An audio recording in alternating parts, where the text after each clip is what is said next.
Shazam?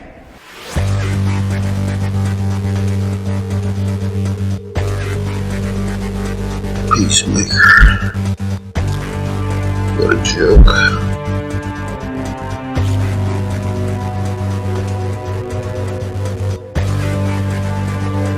I'm nobody. I came because I had no choice. I came to save my home and the people that I love.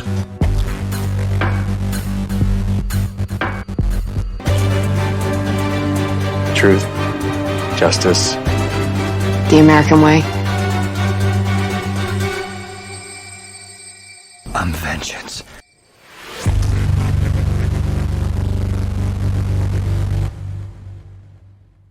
Hello and welcome to Elseworlds. My name is Jordan, and with me today is Chris. He's been on before, but I do want to welcome you, Chris, as co-host officially of Elseworlds.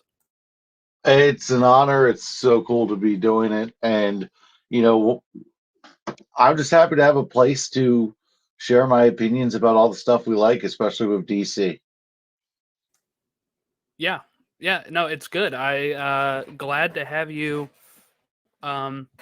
aboard. If you want to see the times I was on his forum, Multiverse Omnibus, those videos are still up, right? Yeah, they're still up. It's not going anywhere. I had a co-host who decided he didn't want to do it. So I was like, well, I already have a chemistry with Jordan. And you said, hey, why don't you come over here? And I'm very, very grateful for the platform to talk about everything. So it wasn't too fun doing it on my own. I didn't want to try to do something that wasn't really working. So I appreciate it mightily. And I will gladly be your Robin, Batman. Well, yes, we are here. We're going to be talking Shazam, Fury of the Gods. I finally got to see it last Sunday after coming back from California.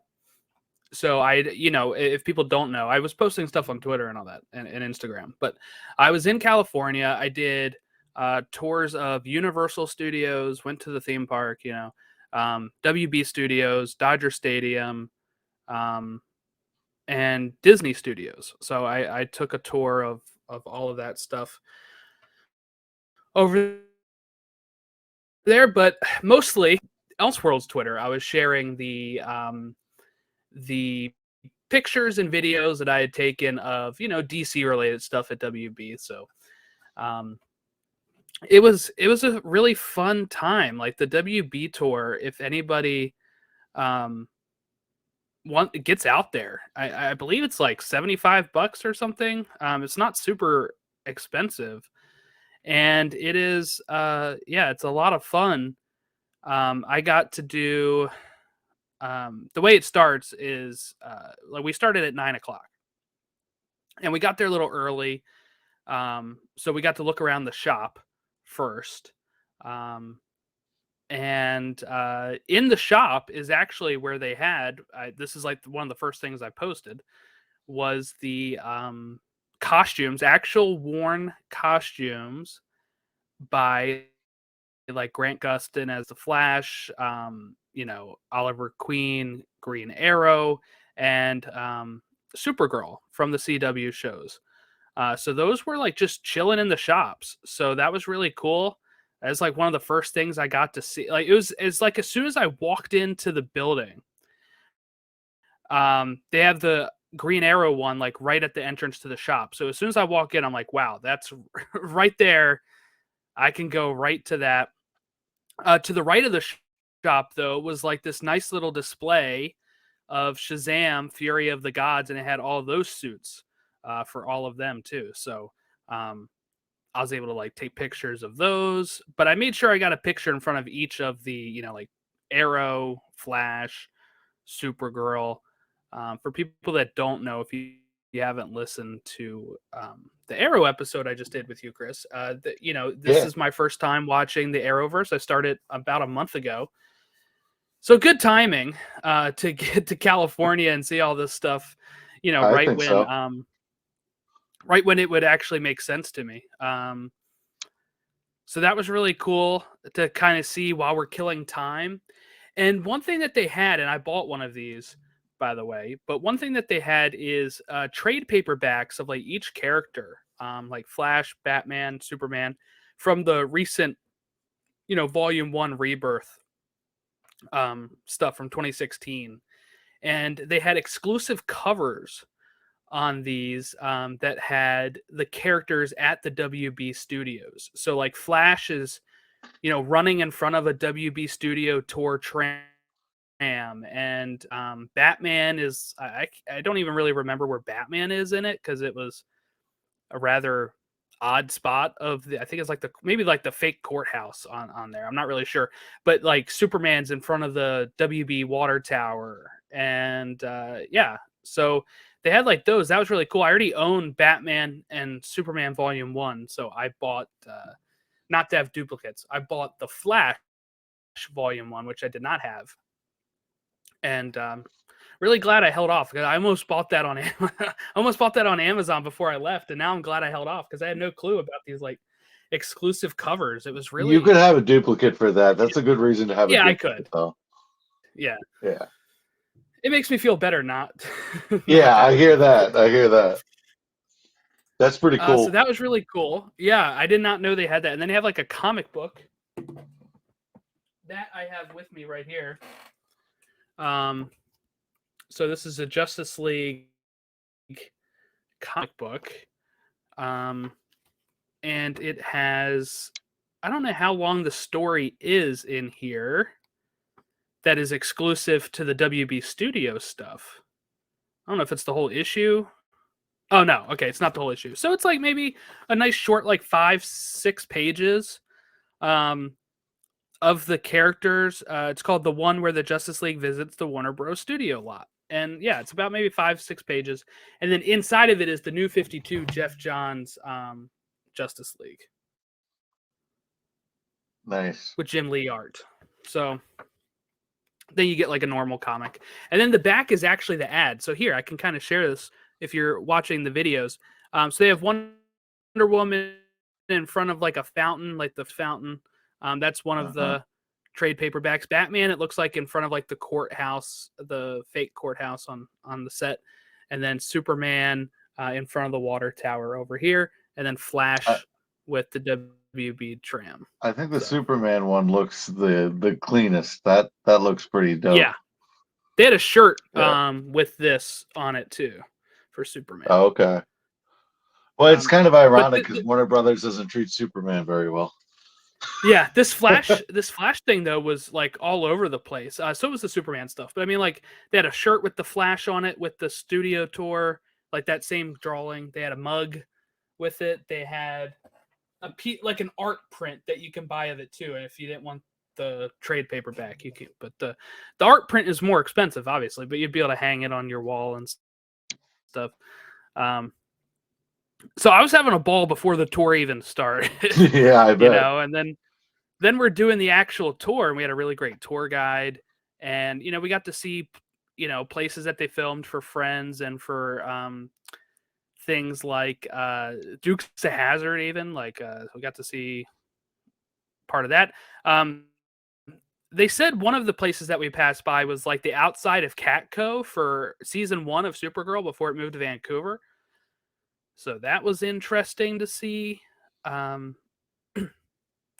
the tram tour, you kind of get this spot where you can kind of just walk around and see whatever you want. And I got to see like they had like art cells and model sheets of Superman the animated series, Batman the animated series. So I took selfies in front of all those. I haven't shared those on Twitter yet. I don't think I should do that.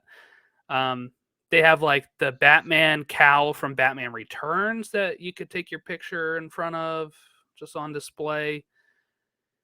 And then, of course, they had this whole DC area, and this is a video that I shared on Twitter. But it had, the Arnold Schwarzenegger, Mr. Freeze outfit, the Joker from Dark Knight. They had the Riddler from Riddler and Penguin from the Batman. They had the Batmobile from the Batman. They had the Batman and Catwoman suits from the Batman. And then they have like every suit for Justice League, which is like Aquaman, Wonder Woman. Some of these I think were actually worn by them. Yes, like Wonder Woman, it says worn by Gal Gadot. Batman worn by Ben Affleck. Superman and worn by Henry Cavill. But when it says Cyborg here, Cyborg is just a cyborg mannequin prop portrayed by Ray Fisher. Because obviously Ray Fisher was not wearing all that stuff. Then they had more Shazam stuff, like another Shazam suit. They had Freddy's journal. Just a lot of really great stuff, like capes from Man of Steel. The Trident staff for Aquaman, the Kryptonite staff from BVS. I mean, my God, it was so much stuff. The gold suit for Wonder Woman from '84. Even the Robin suit from BVS that, Joker spray paints on. They had like every Batmobile, the Bat Cycle, Christian Bale's Batman suit. Christopher Reeve's Superman suit, Linda Carter Wonder Woman suit, Michael Keaton's suit for Batman. Just absolutely really great stuff to see in there. And I also bought this book there that was a WB official studio tour guide, like official guidebook. So I'm going to have fun looking at that. I haven't even had a chance to review that stuff. They had Star Labs merchandise from Flash, the show. But my goodness, it was such a... It took me like 3 hours to go through everything. Not all DC stuff, obviously, but just so much fun stuff to look at. Sounds like a blast. Sounds like an absolute blast, man. Yeah, so if anybody gets a chance to go out there, Rec WB Tour was a lot of fun. Even if you're not looking at DC stuff, you're just looking at movie history, seeing the backlot where they filmed so many things. All that stuff is a lot of fun.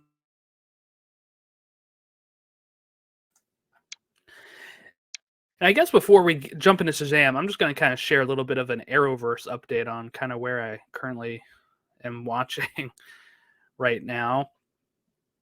I'm on episode 2 of Legends of Tomorrow, so I only got like a couple episodes left of Legends for season 2. I have watched episode 10 of season 3 of The Flash. And then for Arrow and Supergirl, I've pretty much the last thing I watched was the Invasion episodes of those for that crossover.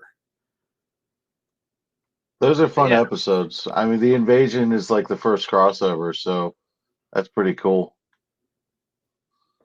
Yeah, it was probably the best crossover they've had so far. I was talking about it on Twitter recently because I liked Flash vs. Arrow as an episode, but like as a crossover, it wasn't like, because then the second episode felt disconnected. It was just about Captain Boomerang and right. Star City, and Flash just shows up in it. It's not like a full-on two-parter or anything like that. Right. The crossovers get more and more intense as they go. Right. The stakes get raised, and they put a lot more money into the crossovers than into a regular episode. In fact, I think one of the problems is the episodes before or after the crossovers seem a little low budget. I haven't noticed so far. I'm actually really enjoying Flash season 3. I'm not sure what the consensus is on that season, but really enjoying that one so far. So I love Flash seasons 1 through 4. Okay. And I don't think there was a bad season until season 6, and 5 was a bit rocky. But the consensus would probably be 1 and 2 were good, and then the rest were kind of up and down. I love season 3 of The Flash, but I just thought, I don't know how far you are into it, but I thought the big bad of the season was very compelling, and the drama that. So the part that I just got to is that they just started they just started testing, and this is one thing I really like about it, is they just started testing out like the theory of changing the headlines in Barry's future. Ooh, okay. So I really like that. So they were successful in changing one headline so far. So I kind of like that. That like one thing I've liked about it is that like season 2 I really liked too, but it felt like the Zoom stuff kind of got old after a while. This one, I like that they did alchemy in the first half, and then now they're doing Savitar, and like that the second half of the season is more focused on these headlines and stopping the future, and it's not like the all of the, let's just stop Zoom thing like season 2 was. All right, so my favorite thing about Savitar is all Flash villains by rule have to have a stupid voice. But my favorite, it drives me crazy, but my favorite thing about Savitar is he looks so incredible that voice actually makes sense for Savitar. Like what you're seeing actually matches up with what you're hearing. Like it's a cool concept. Savitar as the big bad, incredibly fun, and that suit is so badass. It's like this transformer looking speedster. Yeah, it does look very Transformers. Yeah, it's so cool. I was like every time he was on the screen, I'm like, this is the coolest thing ever. I love Flash season 3. So I'm glad you're enjoying that because I like Tom so Felton good. being in it too. I will say. That doesn't last very long. Yeah, he's still in it right now, but he's having he's good. He did good. He did good. Yeah. He brought his usual great acting, I thought. Like he's not phoning it in. No, he's not phoning it in at all. He actually made some connections there. So that definitely, I thought season 3 of The Flash was fantastic. So I'm super excited about that. And you'll have to keep me up to where you are, especially with Legends, because Flash and Legends are by far my favorites. Yeah, I will say I really enjoy Legends as well. Though I was kind of disappointed that Rip disappeared for a lot of season 2. That's probably my dad, because I love Rip Hunter, and I know he doesn't probably stay forever, but he is like one of my favorites on the show. So that's so odd to me because he's one of my least favorites. Really? On the show. Oh no, I love Rip. I actually think it's better without Rip than it is with Rip. But by the end of the show, let's see how you go with that one. Yeah, I guess so. I really like Rip Hunter a lot. I like the actor. I think he's doing a great job. The actor is good. I think he acts it well. It's not my favorite character on the show. I'm mad they killed Snart too. I was mad they killed Snart. Yeah, that drives me nuts. To me, the best characters on Legends are Sarah Lance and Ray Palmer.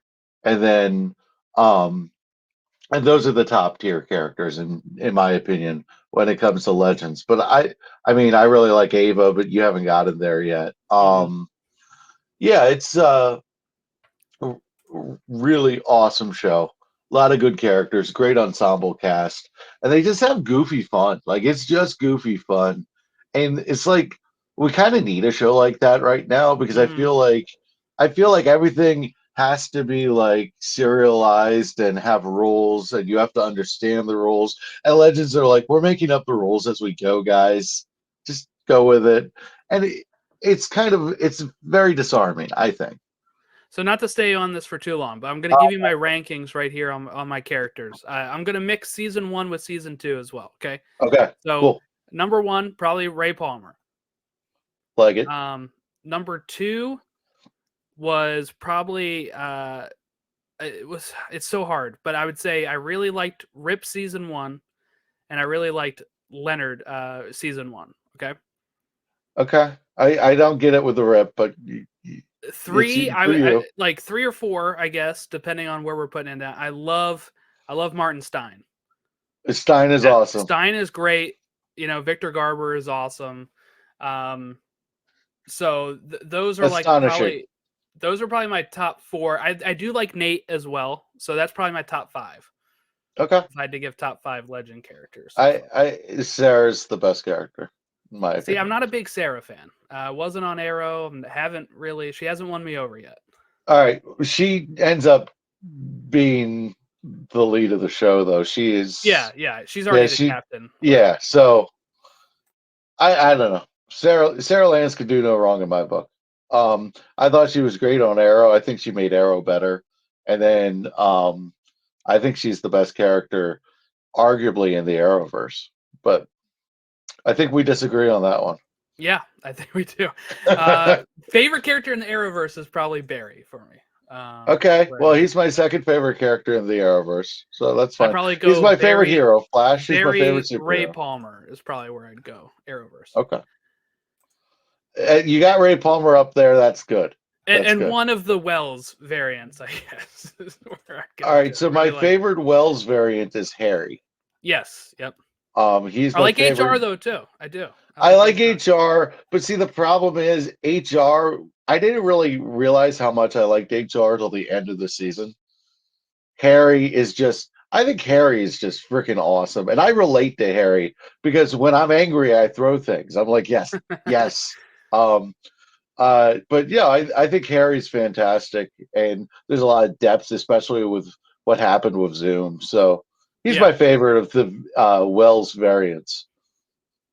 Yeah, I would agree. Harry is the best Wells. All right, so let's get into Shazam here, which has been struggling in the box office so far, unfortunately. It's got a good audience score, but it's just not translating to box office. It's probably going to struggle a bit more because Dungeons and Dragons is coming out now, and that's has really great reviews, audience and critically. So it's got 51, Shazam does on the Rotten Tomato meter, but audience wise, it's doing pretty good, but the box office wise is really struggling. It's on $110 budget, pretty much $110 million budget, and it's only made not even that back yet, 104 in 2 weeks here, so almost 3 weeks. So it looks like it'll break exactly even if best case scenario. And the budget that it lists here is not including marketing costs. Well, that's fine because they didn't market it.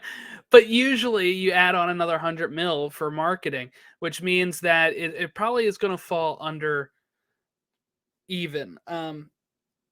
Unfortunately, where does this mean going forward? I don't think we get a third one unless if they can even cut the budget even more. One way you can cut the budget is just have it be Shazam and not the whole family, or maybe a couple of the family, because then you don't have to pay as many actors, because you have to pay 2 actors for each family member. So there's a problem. If you moving forward, give me Shazam, Mary Marvel, and Freddy, I can be fine without the rest of the family. Those are the 3 that you have to have.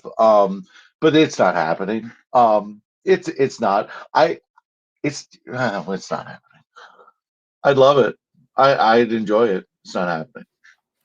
Now, I think this doesn't mean he's not showing up in Gunn's DC. I think that he can be in team-ups. He can be in crossovers, right? Like, it doesn't mean that he's for sure done, right? Like, I think that they could, James said it when he announced his slate, right? It's been so far removed from the other stuff that it can easily slot in. So, I think meanwhile, you're probably not getting Shazam 3, but if they have a Justice League movie or a crossover of just like a big team up, or Superman just even teams up with somebody, I can see Shazam and Zachary Levi, showing up in that role so they don't have to recast. But it'll be interesting to see how they handle, because I do think it's just like it would be fun to see these characters again without having to worry about setting them back up. You can just 5 years from now he can show up, whatever. If people watch it, they watch it. If not, they'll just be like, oh, he's some other DC hero. Like, well, Shazam can't carry the brand. Shazam isn't going to be a guy that gets people in the seats, but he can team up with someone. I think Shazam on DC TV is the way to go. Are we doing spoilers? Yes, we can talk spoilers on this. Okay, that post-credit scene or mid-credit scene where they have Harcourt and Economos try to pitch him for the Justice Society. I think they dropped the ball there because they could have said, "Hey, you want to be on Team Peacemaker?" and tell me he wouldn't fit in with him, Vigilante, and oh my goodness, that would be Zachary Levi's up to the 10, like playing like a 15 out of 10 energy would work great on Peacemaker. Yeah. And they could afford to put him on a TV show. I don't know that he's going to be a lead in the movie ever again.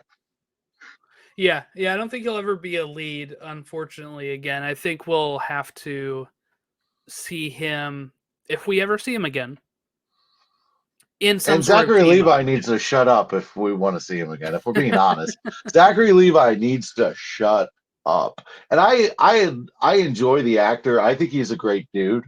I genuinely think he's a good dude.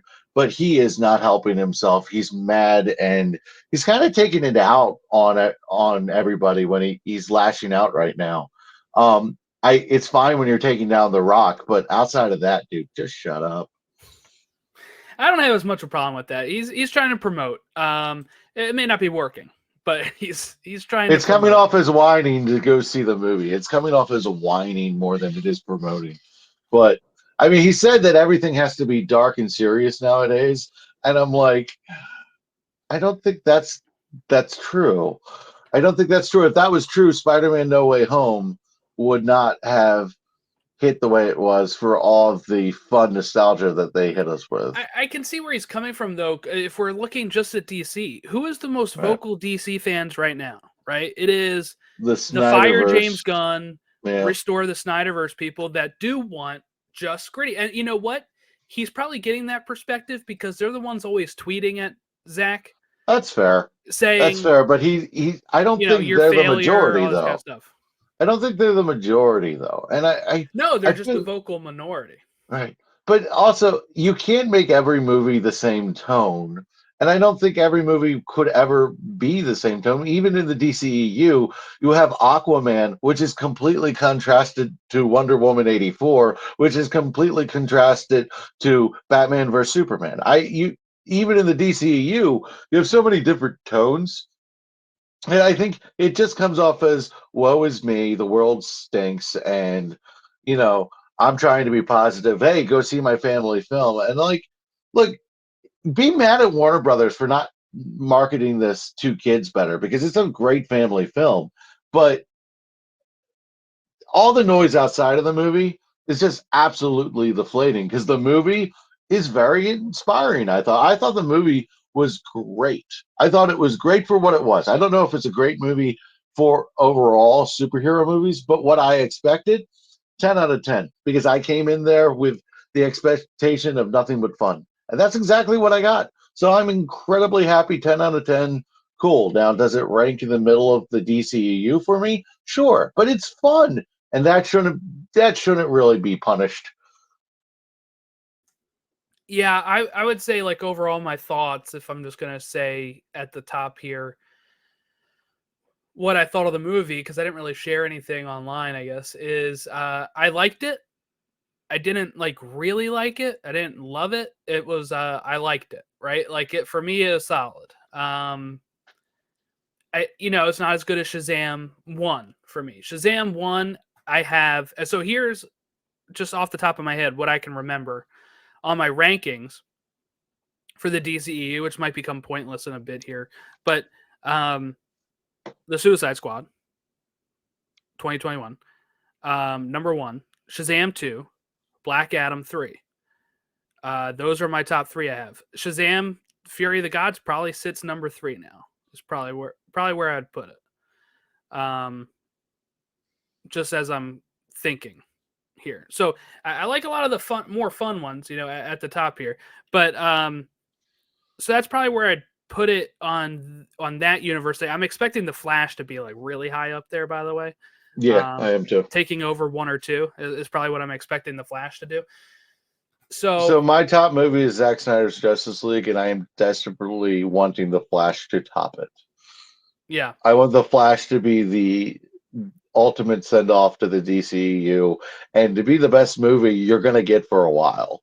I'm a Flash fan. I'm a big Batman fan. I'm getting 2 Batman in a movie. that movie has to do well, or I'm going to be in a coma for the next month. I'll be Yeah, in a coma all through July if The Flash doesn't hit. it's got to hit, right? The buzz is there. It has Batman. But I do wonder when I look at this, because I do think this movie was marketed. It wasn't marketed well, maybe, but it was marketed. I've seen it on buses. I've seen it on billboards. I've seen it on ads.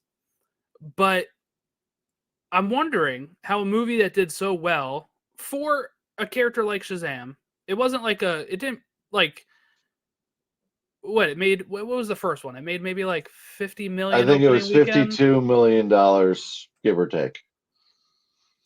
That's pretty good for Shazam. That fell to like 20 something this time, right? It was a very low turnout this time. Worldwide, it made $367.8 million. I don't know. It's only been 4 years. I don't know why this movie didn't hit. Came out around the same time, so I can't even say release wise it's not good. I don't know why people didn't show up as much this one. Well, people didn't care because it's not tied to James Gunn's DCU necessarily. I don't even know if that is much of a thing because let me just say, like, I was hanging out with my friend who went to the trip with me. He doesn't know much about DC. He's a casual, right? He does know about Shazam. He hasn't seen the first one, granted. But he's like, he said, I need to catch up on some of these DC things. I said, well, really? I say, watch Shazam. It's fun. But I said, you don't have to catch up because it's being like the James Gunn thing. I don't even think he really knew that was happening. So for like casual people, I don't think they even know about that. Like the hardcore fans are thinking, okay, why not? Like the hardcore fans are thinking, why should I go see this if it's not tied in? But also I think the answer is because it's a movie. It's a good movie. Like you don't need it to tie into everything. I think it's probably clumped into age and demographics though, because I think some of the general audience does know that James Gunn's rebooting DC, and I think some of the general audience has varying understandings of it.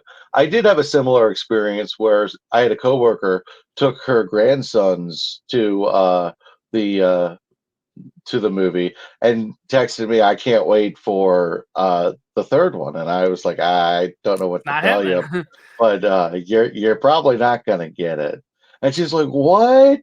And that's kind of what the general audience is. But I think the general audience, for the most part, knows a little bit about the DC reboot. I don't think they know the details. I don't think they can say, oh, well, there's going to be a Swamp Thing movie and a Supergirl Woman of Tomorrow. But I think they know Superman Legacy is coming, and I think they know James Gunn is now working for DC. Fill in the blanks with the details I know other than that. But I do think it was a factor. The online discourse of this movie was awful. It had nothing to do with the movie. I know Twitter isn't real life, but who's rallying people to see this movie? That's really the problem. Yeah, I guess my main question on that is you would just think with how well the first one did that there would be some drive just by casuals that saw trailers in the movies or saw it on TV would say, oh, I remember watching the first one. I should go see this. And it just seems like even that's not happening. Right? Like, I don't understand that the first one had good critical reviews. It had good fan reviews. It had good money for a lesser known character. And for some reason, this would be like if, I don't want to say it like this because Guardians made so much more, but it'd be like if Guardians 2 came out and made way less than the first one. You'd be like, wait, but everybody kind of liked the first one. Why isn't this hitting? Is kind of, well, it's Marvel versus DC. Marvel has that built-up fan base that's going to go out to see anything. Now it's starting to change a little bit. Quantumania said, "Hey, we're waiting for something to knock us off our feet." But when Guardians 2 came out, Marvel couldn't do a damn thing wrong if they tried, and I think that's something that's important to remember. Shazam, there's nobody who is for the last 4 years going, I need a Shazam 2. I need a Shazam 2. I think the problem with the Shazam movie is if you just got one movie, it Yeah. would have been enough. No one's like, oh God, I need a Shazam 2. Even people who loved it. It's one of my favorite DC movies. But if we didn't get a Shazam 2, I probably would have forgotten about it once the DC reboot started. I probably wouldn't have been like, oh, that's weird. We never got a, it would have been casual. Yeah. I think Zachary Levi is a big problem for selling this movie, especially when the biggest complaint about the movie is Zachary Levi. I like Levi. I think he does a good job as Shazam. A lot of people say that he plays Billy too differently than Asher Angel. I think it's a little unfair because if I had superpowers, I'd probably have a huge false cocky bravado. Do you But want to know why I think that's unfair? I think it's unfair because he's delivering what's written. I do think there you go. Billy is written differently when he's Captain Marvel than when he is Mhm. just Billy.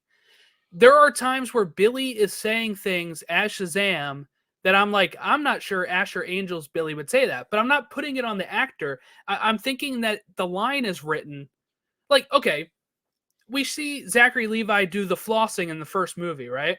Yeah. That's probably written, right? And I don't know if Asher Angel Billy would do that, right? But it's kind of like he does cut loose a bit more when he is Shazam because he has the mask on. He has the Hmm. kind of like nothing's bothering him right now with his family issues because he's a superhero. He has his powers. He can cut loose. But I can't put it all on Levi there. I have to put it on the writing and the directing that isn't telling him to portray it any differently. So That's a fair um, point. when That's a everybody fair goes point, off and on that, it's I different can't than, yeah. I don't get it. Yeah, that's different than what everyone's saying, and I think that's a really fair point. So I'm glad you brought that up. I think that's cool. I have a problem with the people saying there's no heart in this movie or it doesn't have the heart of the first one. I think the heart just doesn't follow Billy the whole time. I think Freddy gets a lot of that. I think um, him and Anthena had a really good story arc. I thought that the emotion of the foster family and Billy turning 18 was there. I think there was a lot of emotion. I just think a lot of times when a general audience says there's no heart or emotion in there, it's because it's funny, so they didn't take the emotion seriously because it's walloped between joke after joke. It was a funny movie though, and I think the heart gets lost in here. That's why when I see the review saying there's no heart, I have a real problem with that because there was heart in here. It just wasn't the first one, and I don't know why they were expecting the first story arc in the first movie to continue over this one. Yeah, because I guess you would say the heart in the first movie a lot is him kind of coming to terms with his mom abandoning him and him, you know, kind of giving in to the foster system and getting accepted with his new family and all that kind of stuff.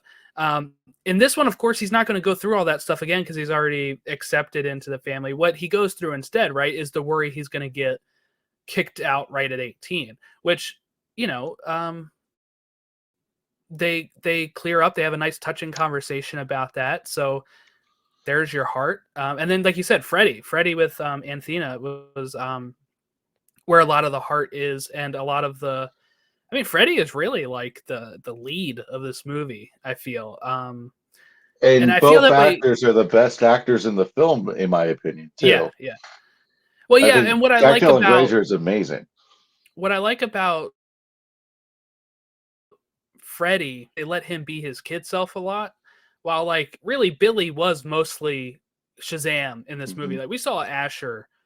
I don't know if it was because they were worried about how much older Asher looks now or something, but we really only got I can think of 3 or 4 scenes off the top of my head of Asher So I as know being Shazam. David F. Sandberg said that there was about 35 minutes of cutscenes that added context. And I know one of them was a scene with Mary. I think a lot of the rest of it was probably Asher. I think that's we didn't get much Asher in this movie, and I think that might be because the studio or the movie makers realize they are so drastically different, and this is going to be a problem. So if we have more Asher in it, that contrast is only going to be worsened. I don't know that you could have Shazam act any differently in the second movie because that's how he acted in the first movie. So it's kind of like that would make another inconsistency. I don't think there was a true win here. I also think the having two actors play the same character thing can only go so far. And I think there's a reason that doesn't happen more often in movies in general. It's an interesting concept that I think you can only do now. I don't think back in the day you could do these kind of things. But I don't know, man. I think there was so much heart in this movie that it just gets glossed over when Freddy doesn't give up the names when he's under the power of one of the sisters. Absolutely awesome performance, and really, it just shows you how strong he is. The theme of Freddie Freeman is enough. The theme that you are enough as you. I thought was a very powerful message that I think people lost in this movie. I think the thread didn't connect with people, and that's a shame because I thought it was there. Yeah, they were, Freddy is the standout, I think, in this movie. He has a great relationship with Anne in this, even though she's 6,000 years old. I do like that I do like that they highlight it, like how when they said that and they're like, well, it's kind of problematic, right? Yeah, what's it with our kids and older women? Yes, yeah, because Billy is thirsting over Wonder Woman. The entire movie. Yeah, You I have to do wonder like what. that she showed up. Yeah, you have to wonder what Steve wrote for him for Wonder Woman. Yeah. That might not be safe for work. Yeah, I like that Steve wrote everything, right? What is this That Gatorade? was a good scene. What is That's this a great Gatorade? Is it a scene weapon? when Helen Mirren is reading off everything And that she they're does a saying. great job of not laughing Hmm. or breaking character. And it almost reads like an SNL skit almost. It's hysterical. I had a great time with Steve the Pen. I thought that was probably the best bit in the movie outside of Taste the Rainbow, Mother. Yeah. Darla with the Skittles. Best product placement I've seen in a movie ever. Not even close. Nothing compares to it. Yeah. The other day I had to eat Skittles just because I was like, I've been thinking about them ever since the movie. I saw the movie twice too. I saw the movie in theaters twice. And the second time I went and saw it with my mom. And when she enjoyed it as much as I did, I was like, okay, cool. Because the second time when you see it, a lot of times you enjoy it more because you're not in the anticipation mode. And it was very confirming. It was very confirming of what I thought about this movie because I had a blast both times. I think this movie is straight up pure fun. And I love it. I absolutely love it. Yeah, another great part of it too is when, they're like, it's time to stop this bridge from collapsing, and then it cuts to the bridge is, collapsed, But Philadelphia fiascos are at it again. yes. Yeah, I like even when their foster dad is like, you guys are the Philadelphia fiascos. It's like, oh, come on. But yeah, I mean, this is, I do like that they had Grace, Grace Curie, as she's now known. She was Grace Fulton in the first movie, but replacing and playing both roles, right? Like I like that they did that. I don't know if it's because she's 18 now that's the thing. Because if so, then you could, I guess, then you're expecting Asher to be Shazam if they ever show up again. But she was great in the movie. Overall, like story wise, I think this is not where I expected it to go after the first movie, right? Where they had an end credit scene. They kind of poke fun at that in the second end credit scene, right? Where they have, where we see Mastermind and, again, and they're like, hey, this is, been 2 years or 4 years since you last went I anywhere. It's have like, it no takes me a while to legs. go I can't. places. Yeah, this is so Yeah. great. That that was very cool. Originally, so I was listening to another podcast, and they were saying that um, Mr. Mind was supposed to be the person who released the sisters, but they couldn't figure out how to make it more clear and concise. So they're like, "No, we're not doing that." But that would have been a nice payoff from the first one. I actually think the sisters were the weakest part of the movie because I thought Lucy Liu she just wasn't menacing enough. She went from, we talk about Zachary Levi going from 0 to 100 too quickly. Lucy Liu's just like, haha, now I'm evil, let's have fun. And you're just like, where did that come from? Because she was kind of timid behind Helen Mirren's character in the beginning of the movie. Yeah, until she kind of took over, and Helen Mirren was kind of like, "Oh, we shouldn't be doing this, right?" Yeah, I think that's the messiest part. Really, Mm-hmm.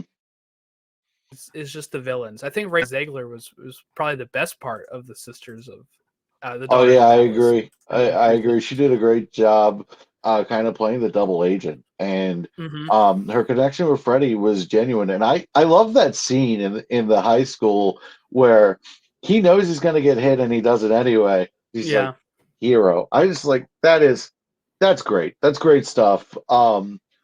Yeah, it's a movie that just deserves a lot more love than it gets. Does it need to be considered a top 10 superhero movie? Absolutely not. But because I expected really nothing but what I got, I was incredibly happy with it with no complaints. Um, 10 out of 10 with context of that. So I just overall probably an 8 out of 10, you know? yeah. I would overall for me, I'd probably put this at like a 7 out of 10. I guess if I had to rank it, rate it. But that's a good score. I had more fun with this than I did Quantum Mania. I had more fun than Thor Love and Thunder. See, I like both of those better than this. Really? Yeah. Okay. So I liked this more than both of them.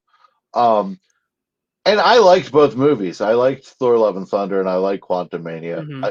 I just was like, I walked out of the theater on a complete high the first time when I left. I was like, this is so fun. And with Quantum Mania, I left thinking, I liked it. I didn't love it, you know. And so I think we're kind of having the reverse reaction here on that one, which is fine. Totally subjective. Totally cool. Yeah, I think it's just I don't know. I will say what's nice about this, right, is like let's say they don't ever make another Shazam movie again. Is we have 2 good Shazam movies that are always there. We can always watch those. Always be good. I don't think I ever thought I was going to get a Shazam movie to begin with, so I think this is Fair enough. This is as good as it's going to get, I think, at times. But yeah, I mean, it's I guess I just wonder how going forward, how it's all going to kind of, like, I hope we see these characters somehow again. Again, it doesn't have to be in a third movie. So I would really push the TV angle. So I would really push the TV angle. I had the idea of Team Peacemaker absorbing Zachary Levi Shazam, but what I would love to see is a Shazamily TV series, just like one season, and every episode being one of the kids. That would be fun.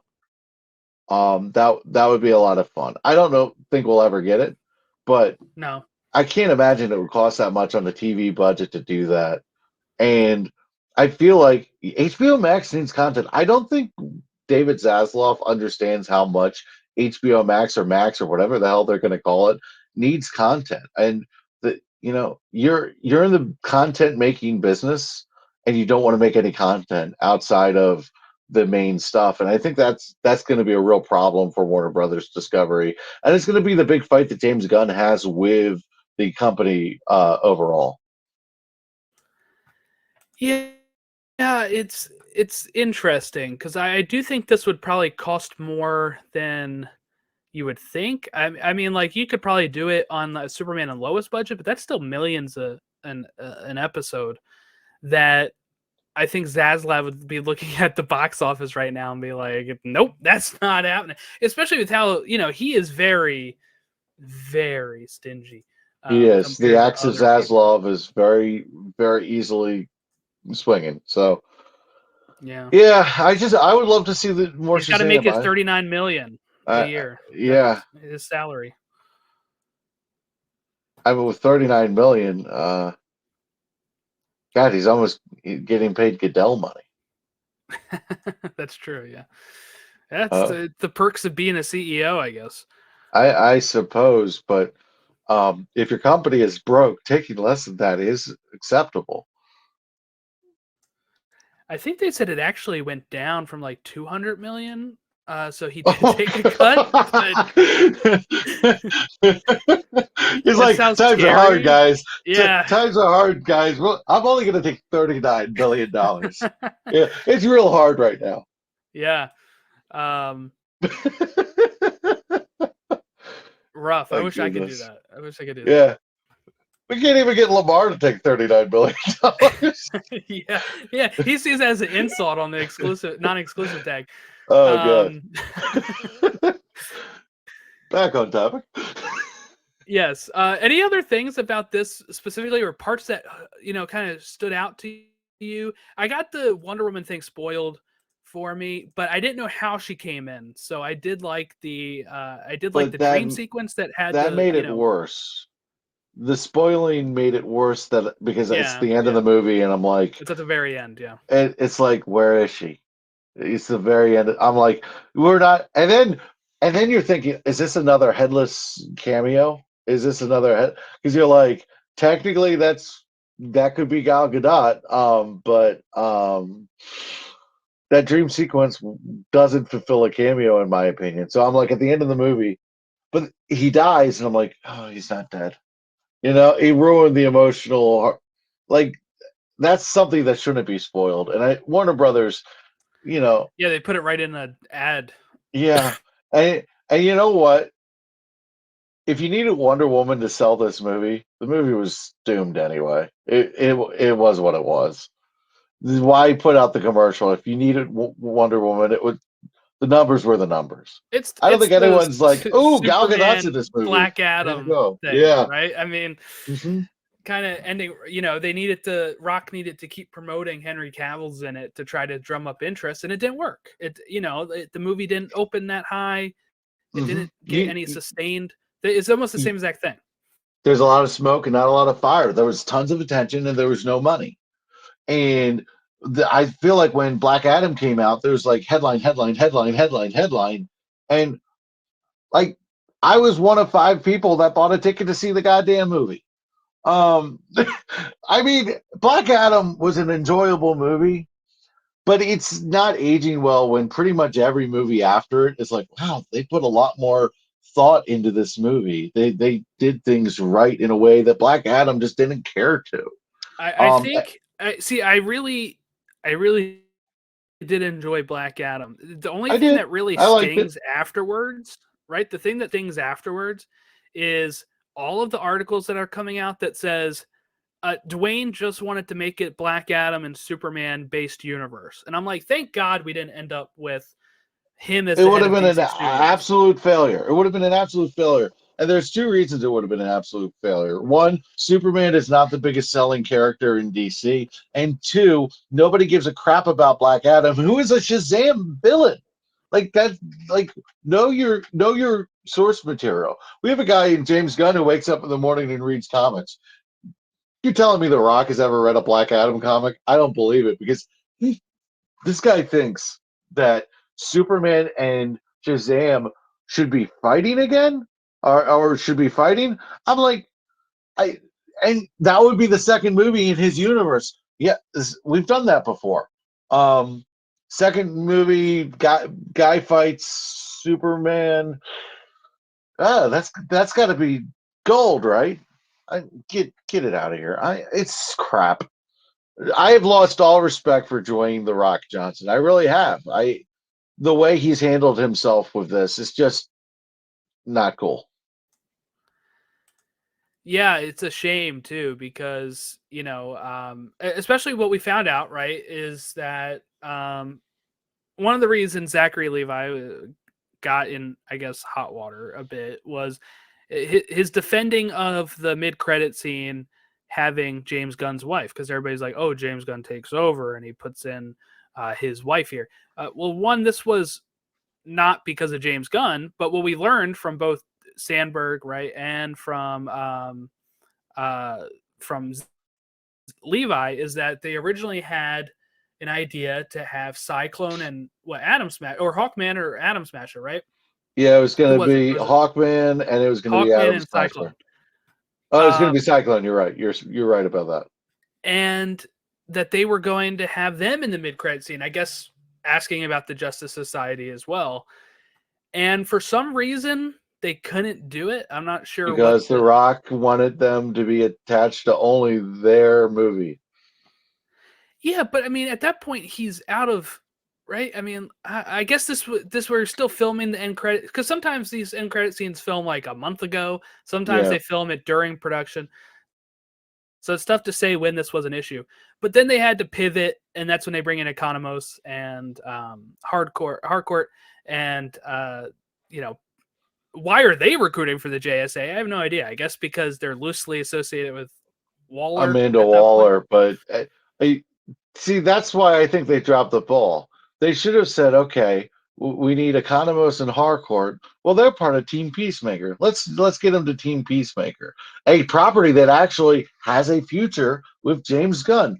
What a mind-boggling idea. They're so close yet so far away, and it shows you how absolutely blind they are. I honestly believe that no DC movie outside of The Flash this year should have a post-credit scene. I feel like that's just stirring a pot that doesn't need to be stirred. And I just don't understand why you're rebooting the franchise and you're having mid and post credit scenes. And if you stayed for that post credit scene, good for you, but there's no point. It's clever. It's clever, but there's no point. Yeah, I had a kid in my showing just be like, I guess they're making another one. I was like, nope, it's not happening. So this will end up as another like, hey, end credit scene that was never followed up on for both of these, probably. Honestly, it should be Warner Brothers' slogan: "Promises not kept."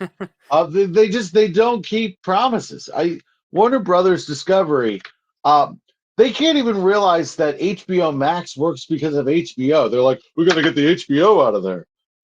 They're a blind company, and this is why you should be thankful every day that James Gunn wakes up in the morning. Because look, James Gunn. Without James Gunn, we have no advocate for our fan base.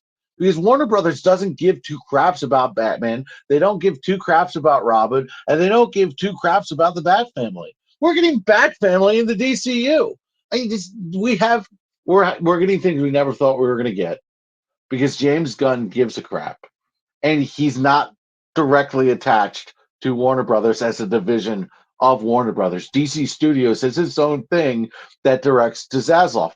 That's a good thing because, and you can get tired of his wife all you want. She has a name. It's Jennifer Holland, and she's a pretty good actress who has already established as a character in the DCEU. So when I see someone saying, "Oh, James Gunn's wife," in a derogatory way, I'm like, how low level do you have to be, especially if you tweet that at James Gunn? That's just so disrespectful. Because James Gunn doesn't take shots down, but he will mess up anybody who comes in his way with some bullshit. And I love him for it. James Gunn, thank you, because now I don't have to get invested in movies that aren't going to go anywhere. I can get invested in a bright new future. And if it doesn't work, well, you know what? This is the best swing at it they could take.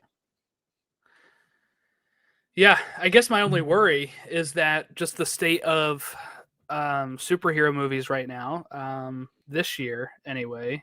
I think it's overplayed a little bit. It has not been great. So I think that, like, I hope that he gets to do his whole chapter one. I hope they don't overreact. I hope they're hits. Yeah, Because that's I think probably the my biggest fear. authority.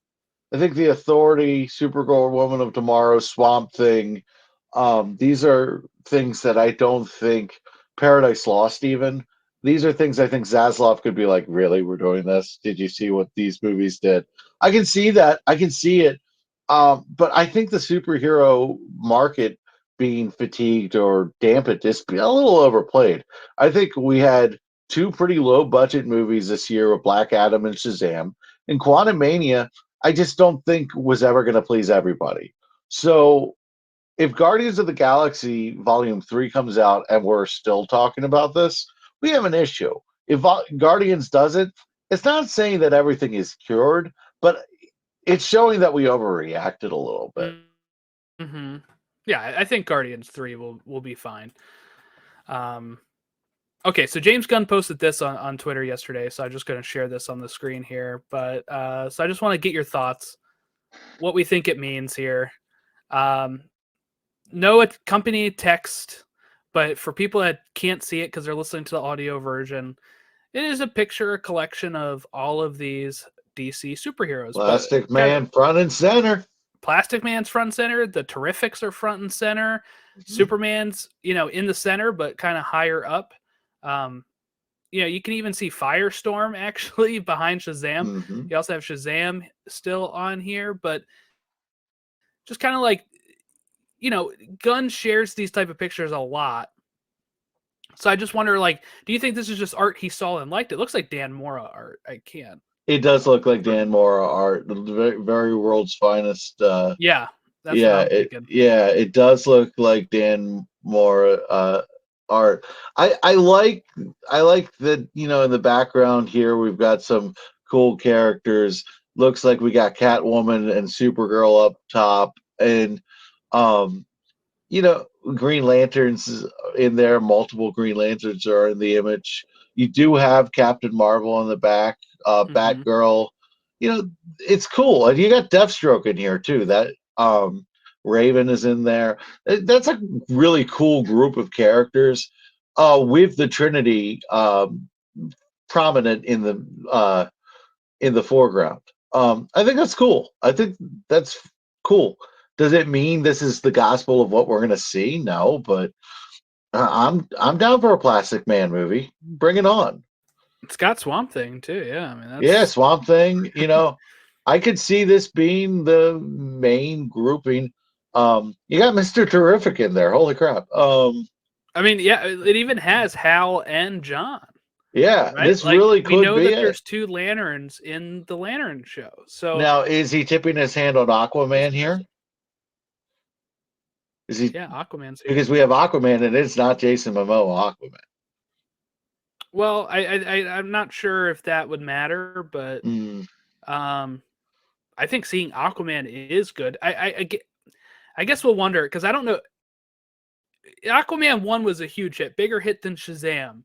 Do you expect Aquaman 2 to be a hit, or you think a Shazam type decrease now? That's what I'm wondering. So Aquaman made $1 billion, correct? The only one to make $1 billion. It's not going to make It's not going to make $1 billion. I could see it doing 800 to 900. Yeah, but I think it's going to do 750. It's tough. Does that make sense? Yeah. I don't even know if Guardians will make $1 billion post COVID. Yeah, I think one of the things we're looking at here is some people are looking at these superhero movies as failures because they're not reaching $1 billion like all of the Marvel films had before. Not everyone has, right, but a lot of them had. But we're also thinking post-COVID here. Now, Spider-Man had all 3 Spider-Men, so of course that made close to $2 billion without China. It was a really big movie. But otherwise, since then, we haven't really had, I don't think, any of the MCU movies reach $1 billion. I don't think The Flash will. I think if it's a really big hit, it could, obviously. But I do think it's just post-COVID world, people are not your biggest hits are like Top Gun Maverick, which was a huge hit for people my parents' age that grew up with Top Gun, right?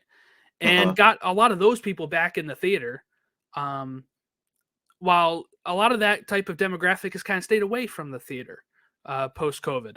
So that was a big hit. Spider-Man big hit, and I'm probably blanking on another one that was a big hit. The Batman was pretty big. It wasn't. Avatar. Yeah, Avatar was big. Those are like the 3 biggest movies since COVID. But so I don't know if we're ever going to reach those post-COVID. I think those movies are going to be the rare exceptions, right? Those 3 movies that make that are like the exceptions rather than what everyone was thinking was the rule and thinking cinema's back. I just do think they're going to be making less money overall. So I do think if they pivot their expectations, I'm not talking fans, I'm talking like DC when they're releasing these movies. And obviously, Batman didn't make more than some of the Nolan movies, but it's still a hit because it's the first one of a trilogy, blah, blah, blah, and it's Batman. I think it made more than Batman Begins, but I don't think it made more than I'll check. either. I know The Dark Knight and The Dark Knight Rises made the most. I think The Dark Knight Rises made the most, which is hilarious. But my question to you is, how much money does Superman Legacy need to make for Warner Brothers not to panic? Because they have a history of panicking. Let's see. How much okay, so Batman made $770 million worldwide. Not bad. Legacy needs to make maybe $500 million worldwide, I think. Okay. It is going to be less popular just because it's not Batman. That will be less than Man of Steel. Is that a problem? No. I think Man of Steel came out at a time where, while it was still it was after Avengers, right? And it was after the Dark Knight trilogy. Right.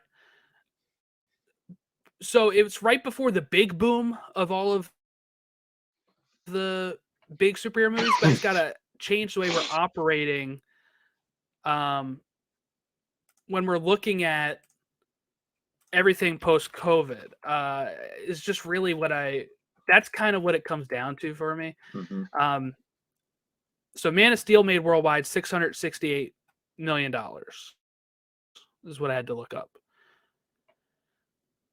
Domestically, it made $291 million. So I think even if like Superman makes more domestically than international, I think that would, like, if it makes $300 million domestic but still gets $500 million worldwide, I still think that's a hit. I think they're going to look at it on both ends of the spectrum. And you're thinking it's launching a whole universe, right?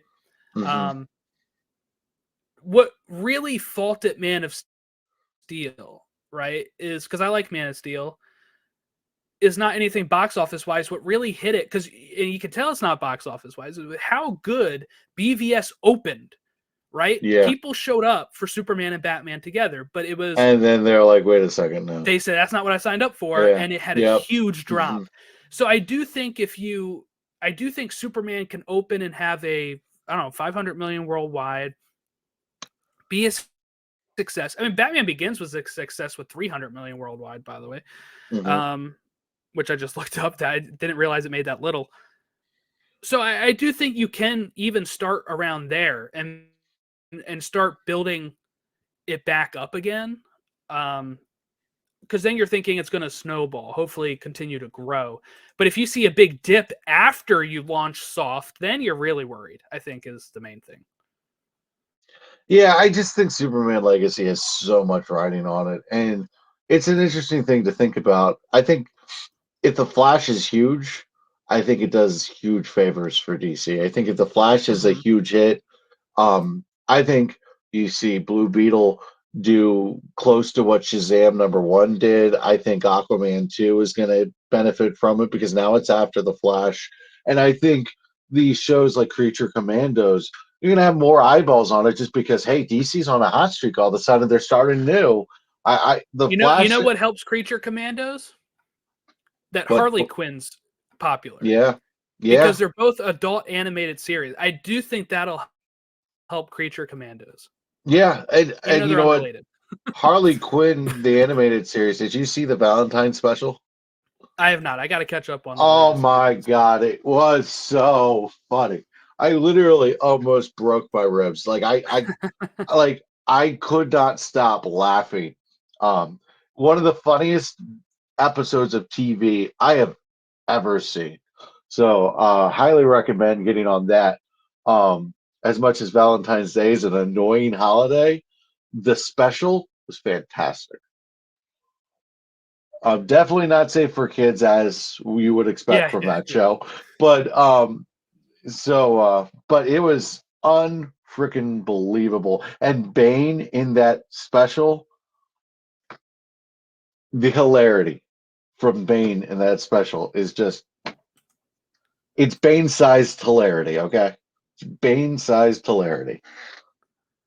I will have to catch up, but yeah, it'll I'll have to check it out. But I do think that the you know percept his job because of the success of the Suicide Squad, which did not make a lot of money Hmm. in a COVID world. So I do think Slaslav is not going to just like completely blow it up after, even if Man of like Legacy underperforms. I do think he realizes he trusts in Safran and he trusts in Gunn enough to give them probably most of the stuff announced. James Gunn said that Right. not everything has been announced. So I do think the stuff that's been announced has a better shot at happening than the stuff that's not announced. So that's Is how it basically goes. as close to greenlit as you can be, right? Yeah, yeah. Yeah. That's where I would go with it. I think it would have to take a disastrous underperformance for them to really pivot. And I think it would be, look, once Superman gets out, they'll already be working on Authority, right? Yeah. They'll already probably be filming Batman Brave and the Bold. So I mean, at that point, some of these things are just going to have to come out, Did you and see it's the not like they're casting going to shelve. rumors? Did you see the casting rumors James Gunn shot down? Yes, That I was did like quite it. funny. It was quite funny. And you're kind of looking at the guy that was rumored, and you're like, yeah, we could have told you that wasn't going to happen.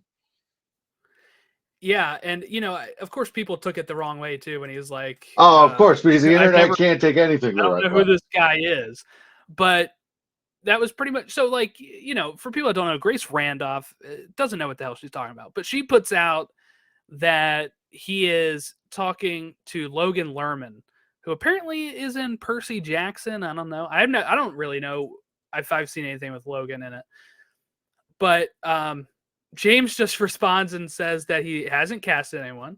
And then Grace says, interesting. Since it's not true, I guess I can say I heard his top choice is Logan Lerman. We'll see what happens. And then James Gunn says, for the record, I don't know who that is. So, I was listening to Superman on Film, the fanboy podcast, and he was saying, I have a rumor, but I'm not going to report it because I think there's no way it's true. And And he said it was Logan Lerman, right? yeah, so and now on Twitter he's like, I'm so glad I didn't run with that. But he had the idea that he's going to be a really big kind of Kansas farm boy, kind of an actor. So, and he keeps showing, James Gunn keeps showing pictures of bigger, not necessarily weight gym guys, but Broad, like yeah, broad broad shoulders. shoulders, kind Really, of, like, yeah.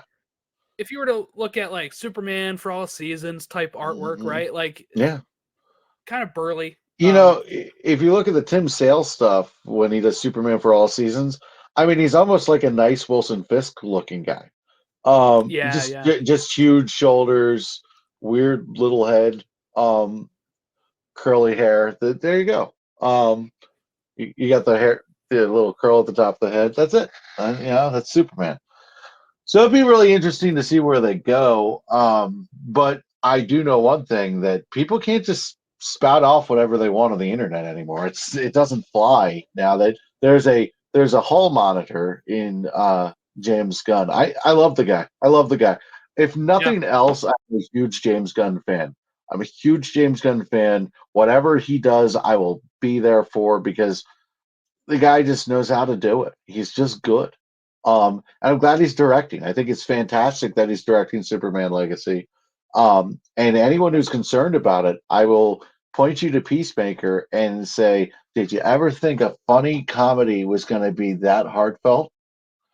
Don't tell me he can't do Superman, because he made me care about Peacemaker, and after the Suicide Squad, that was almost impossible. I mean, yeah, James Gunn. I do agree. I like that. It's like the big we get with him is that he's not afraid to shoot stuff down. When we had like Hamada in charge, he doesn't have an online presence. He's just, we heard rumor after rumor after rumor. We had no clue if anything was true. And then people would get upset when things weren't true. We had a whole about what? Con, and it didn't happen, right? Like, that stuff probably doesn't happen with James Gunn. Mm-hmm. I will say Comic-Con or DC fandom, I think is going to be a lot more fun now that we have a guy who's really excited about talking to the fans about everything. I think that's going to be huge. I don't know when the first big things are going to drop, but when they do, we're going to remember it the rest of our lives. I have a good feeling about that. Yeah, I really want to see. He said that there was a movie that they couldn't say what the title was because it was spoilery. So I do, whenever we get probably Comic-Con or something. That could be fun. I put my bet down as World's Finest. I'm just sticking That'd be with great. it. I'm just sticking with it because, look, Batman and Superman need to be friends in this universe because we saw what happened when they weren't. I think if Batman and Superman are friends, the universe makes much more sense. DC works better when they work together. And I think a title would.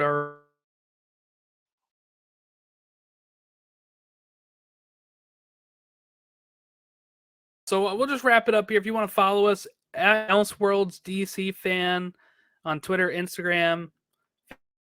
Chris has an account where he's talking comics. If you want to share what that's. Yeah, it's still at Multiversal Omni because I couldn't figure out how to change the handle, and I figured might as well just keep it. It's mine. Mm-hmm. But it's Chris Talks Comics and stuff, and then you can follow me at FootballMan58 if you care about my other stuff.